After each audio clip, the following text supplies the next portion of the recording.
Okay, so we got a bunch of these terms, and same kind of thing. They want us to give the next three terms, and they want a formula, and they want to know if it's arithmetic, quadratic, geometric, what is it? Okay, excuse me. And so from the notes, let me erase my scribbles here. From the notes, it says that arithmetic is a sequence in which you add or subtract the same number from term to term, and geometric is where you multiply or divide the same number from term to term. So the question is, what are we doing from term to term here? How do you get from 18 to 54? Well, you could add something. I don't know, whatever that is. If you subtract them, you'd find out. 54 minus 18, 36. You could add 36, but then that wouldn't work for the next one, would it? You added 36 for, that works for the first step. But if the next 54 plus 36 is, I don't know what it is, but it's not 162. It's not even in the neighborhood of 162. No way. It's not working. It's not adding 36 every time, is it? Well, then we give up on adding and we say, well, maybe it's multiplying. Well, how do you know what? Well, you just try stuff on your calculator. You'll find out it's times 3. You could just divide if you want to save time. Let's take 54 divided by 18. It's 3. So then does that work for the next step, though? Yeah, it does. If you test it out, 3 times 54 is 162, and then it works again. So that's what's happening. We're multiplying by 3 every time. So what does that make it? Well, that's geometric, huh?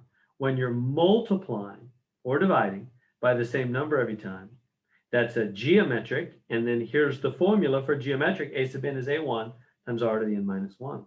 So we go, okay, so this thing is geometric. And, we can find the next terms, can't we? Let's just go, times 3. It's going to be big. I'm going to use my calculator here. I could do it off the top of my head, but I hate to show off. So I'll just use my calculator. Of course, you don't know what I'm doing right now. I could have told you I'm doing it off the top of my head. 1458, and then times 3, 43, 74, and then times 3 again. 13, 122. Gets pretty big, pretty fast. The geometric sequences do that because you're multiplying every time. They get huge. Okay. So now what they want is a formula for the nth term. So if, again, back down to here, here it is. There's the nth term for geometric. A sub n is a1 r to the n minus 1. So a sub n is a1 times r to the n minus 1. Now what's r? Well, again, I keep going back down to these notes. The r, here it is. R is the ratio second term over first term. That's what it stands for, common ratio. Really, you can take any term divided by the previous term and you'll get r. So r, but it's usually easiest just to take the second term over the first term. So I'll just grab the second term here. Right, this is a sub 2.